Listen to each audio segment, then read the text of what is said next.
balita muna tayo dun sa mga nagpapa-shoutout ay sa next video ko na lang kayo isa-shoutout dahil ito ang video ko ngayon ay sa balita muna. At nakakabilib nga ang ginawa ng ibang lahi dito, no, yung mga nagtatrabaho dito sa South Korea. Kung maalala ninyo, yung sunog dito, yung wildfire nung mga nakaraang araw, ay may isang Indonesian nga na fisherman ang mangingisda dito sa South Korea, ang trabaho, fisherman, ay nakapagligtas nga ng isang buhay ng matanda dito sa South Korea, matandang babae yung nailigtas niya, at siya nga ay binigyan ng long-term visa ng gobyerno ng South Korea. Ganon dito, kapag nakapagligtas ka ng isang buhay, bibigyan ka ng long-term visa. Ito yung nangyari nung mga nakaraang araw. At ganon yun. Pero napakadelikado lang. Kung halimbawa magliligtas ka ng buhay dun sa mga nasusunog, halimbawa ay bahay, pero napakadelikado nun. At pag hindi ka sinuwerte, ay baka maging buhay mo yung kapalit. At tapos nung 2018 naman, isang TNT na parang apple picker siya, isang TNT, undocumented visa dito, na isang Sri Lankan na parang sa bahay yata may nasunog at nakapagligtas din siya ng matandang babae na Koreana na 90 years old. Nailigtas niya sa sunog at binigyan nga siya ng residency. Naging residente na siya dito sa South Korea. Binigyan siya ng gobyerno ng South Korea para dito na manirahan sa South Korea. TNT siya, TNT. Ang sabi ng Sri Lankan ay hindi na raw niya inisip kung TNT siya o ano, basta ang inisip niya ay mailigtas niya yung buhay ng matanda. Galing din pero napakahirap ng ganun.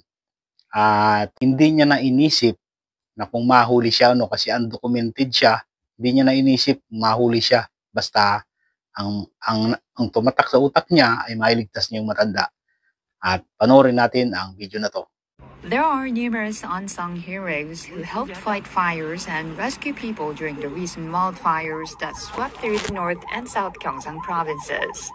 One of them is Sugianto, a 31-year-old Indonesian fisherman living in Yeongda County.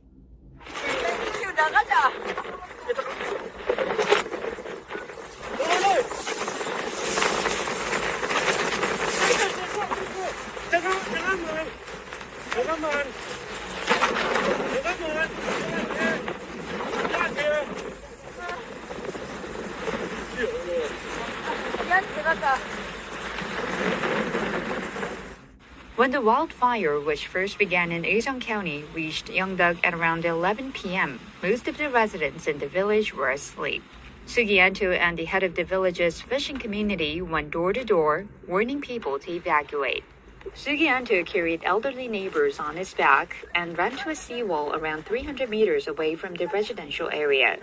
He said in an interview, "All I thought was that I needed to save the grandmas and the residents rapidly." A resident in her 90s said half of the people in the village might have died if it were not for the Indonesian national who put his life on the line to save others. Sugianto arrived in South Korea some 8 years ago and worked in the village as a fisher with an employment visa. Now, thanks to his key role in evacuating villagers from the fire, the South Korean government is considering granting long-term residency status to Sugianto. The Immigration Control Act allows the Minister of Justice to grant long-term residency to individuals who have made significant contributions to South Korea or have advanced the public interest. In fact, in 2018, a Sri Lankan migrant worker named Nimal, who was in an undocumented status, was granted permanent residency after he bravely rescued a 90-year-old woman from a fire. Nimal worked in an apple orchard in North Gyeongsang province to earn money to pay for his mother's cancer treatment. 나는 말고 다른 사람들 위험에 있을 때는 지금 나는 몰법 이렇게 생각했나 생각 안 했습니다. 그냥 내 집을 할 때 생각해 안에 갔다가 할머니 빨리 구해온다 밖에 가져요.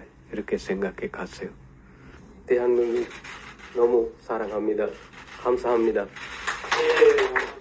This latest act of heroism marks one of the few rare cases when foreigners have been granted permanent residency for protecting the lives and property of South Koreans.